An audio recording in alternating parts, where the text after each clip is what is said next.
ओम नमो भगवते वासुदेवाय नमः। ज्येष्ठ मास की कथा 13वां अध्याय। आज के अध्याय में हम सुनते हैं सगर पुत्रों ने नाश का वर्णन। स्कंद जी कहने लगे कि हे ऋषियों, जब इंद्र ने यज्ञ का सब वृत्तांत विष्णु से कहा तब भगवान विष्णु मन से ध्यान कर इंद्र से निश्चित होकर बोले, हे इंद्र, तुमको और समर्थ शिव जी को उन लोगों ने नहीं बुलाया, इसीलिए मैं तुमसे एक उपाय बताता हूँ, तुम उपाय को करो। हे सुमत, मैं तुमको अदृश्य करने वाली विद्या देता हूँ, तुम पवित्र होकर उस विद्या को ग्रहण करो और निर्भय होकर फिर जाकर विधि से उस विद्या का जाप करो। सावधानी से यज्ञ के घोड़े का हरण करो और उस तरह मौन पूर्वक कपिल ऋषि के आश्रम में जाओ। सब देखकर यज्ञ के घोड़े को रखकर स्वर्ग में जाकर पूर्ववत अपना काम करो, अन्यथा वे लोग यज्ञ के बल से बलान्वित होकर आपको सबको मारेंगे। भगवान के वचन सुनकर इंद्र ने विधिवत स्नान किया, अदृश्य कारिणी विद्या को ग्रहण कर प्रथम मधुसूदन भगवान को प्रणाम किया और पूछा कि भगवान कपिल मुनि कहाँ पर हैं। श्री विष्णु भगवान कहने लगे कि कलिंग देश में पूर्व की तरफ पृथ्वी के अंदर गुफा में कपिल ऋषि ने पाताल के समान भूग्रह बना रखा है। उसी भूग्रह में ध्यानावस्थित होकर कपिल मुनि रहते हैं। विष्णु भगवान ने वचन सुनकर इंद्र यज्ञ के घोड़े के पास गए और भगवान विष्णु के उपदिष्ट विद्या का ऋषि देवता के सहित जप करते हुए यज्ञ के घोड़े को लेकर शीघ्र चले गए और यह वार्ता किसी को कुछ न मालूम न हो सकी।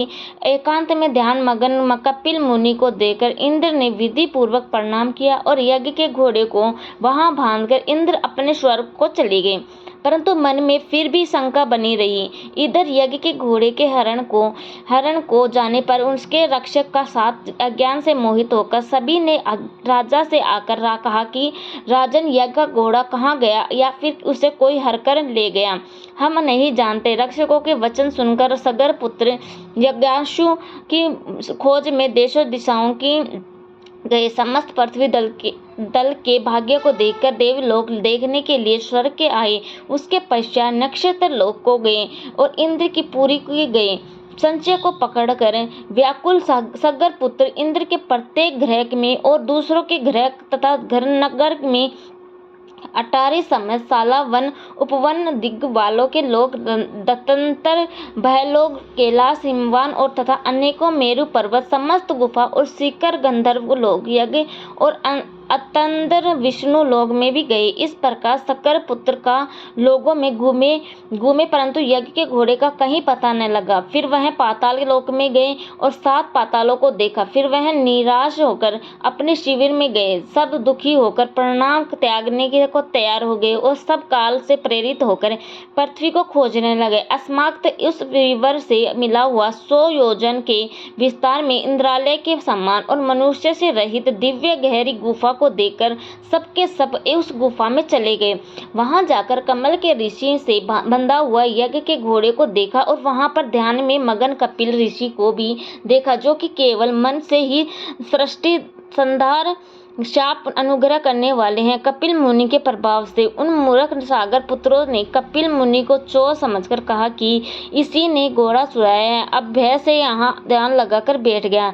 हम लोगों के भय से पृथ्वी के नीचे घर बनाकर ऋषि के समान बैठा है। इस दुष्ट को अच्छी तरह बांधकर राजा सागर के पास ले जाएंगे। यह कहकर उन सुरवीर सगर पुत्रों ने बड़ा कोलाहल किया और कपिल मुनि को बांध दिया तथा कुछ लोगों ने उन पर प्रहार भी किया। ध्यान को त्याग कर जो कि कपिल मुनि ने उसकी ओर देखा, त्यों ही वे सागर के पुत्र कपिल मुनि की नेत्र अग्नि से जलाकर भस्म हो गए। इति श्री ज्येष्ठ महात्म्य में सगर पुत्र नाश वर्णन 13वां अध्याय समाप्त हुआ। जय श्री राधे। ओम नमो भगवते वासुदेवाय नमः। ज्येष्ठ मास कथा 14वां अध्याय। आज के अध्याय में हम सुनते हैं 13वें अध्याय से आगे की कथा, गंगा अवतरण की कथा। ऋषि कहने लगे कि हे सदानंद, जब राजा सागर की सब सांसतंती भस्म हो गई और उनका यज्ञ न हो सका तो राजा सागर ने क्या किया और उसके सैनिकों ने क्या किया, यह सब कृपा करके आप हमसे कहिए। स्कंद जी कहने लगे कि हे सोनक ऋषियों, बिल के दार पर स्थित सैनिक लोग विह्वल होकर बिल की उस अग्नि ज्वाला से संतप्त होकर राजा सागर को सब समाचार सुनाने के लिए गए और कहा कि आपके पुत्रों ने जब यज्ञ के घोड़े को कहीं नहीं देखा तो अपने हाथों से पृथ्वी तल को खोद डाला। उसके अंदर उस बिल से मिला हुआ 100 योजन के विस्तार में एक गुफा मिली। उसके अंदर बहुत से सैनिक सहित उसके आपके पुत्र सब के सब चले गए और अब हम सब लोगों को बिल के द्वार पर रोक दिया। कितने ही दिनों तक जब वह बाहर नहीं आए और हमको बिल के द्वार पर खड़े रहने के कारण कुछ पता नहीं लगा कि वे अंदर क्या कर रहे हैं। इतने में ही पाताल के समान वह बिल अग्नि से पूर्ण हो गया और हम लोगों अग्नि ज्वाला में व्याप्त हो गए और इसीलिए हम लोगों ने वापस आकर समाचार आपसे निवेदन किया है। हे राजन, उनकी क्या गति हुई? मुग्ध हो जाने के कारण हम कुछ नहीं जान सके। उन सैनिकों ने ऐसा वचन सुनकर पर्वत पर वज्र प्रहार समान राजा सागर पृथ्वी पर गिर गए और मूर्छा खाकर मृतक से लगने लगे। यह देखकर उसके आत्म झुके और सभी ऋतवज लोग हाहाकार करने लगे। उसके पश्चात राजा सागर को उठाकर उनके मुख कमल पर जल सिंचन करने लगे। राजा को मूर्छा से जागृत देखकर ऋतव लोग कहने लगे कि हे नरप शार्दूल, हे समस्त प्राणियों के रक्षक, शोक मत करो क्योंकि पुरुष वीर्यशाली होते हैं। आप और हम सब उन बिल के द्वार पर चलेंगे। वे सब उस बिल के अंदर वाले जीव का बल और पराक्रम देखने के लिए यज्ञ के कार्य को समाप्त करके जल पड़े।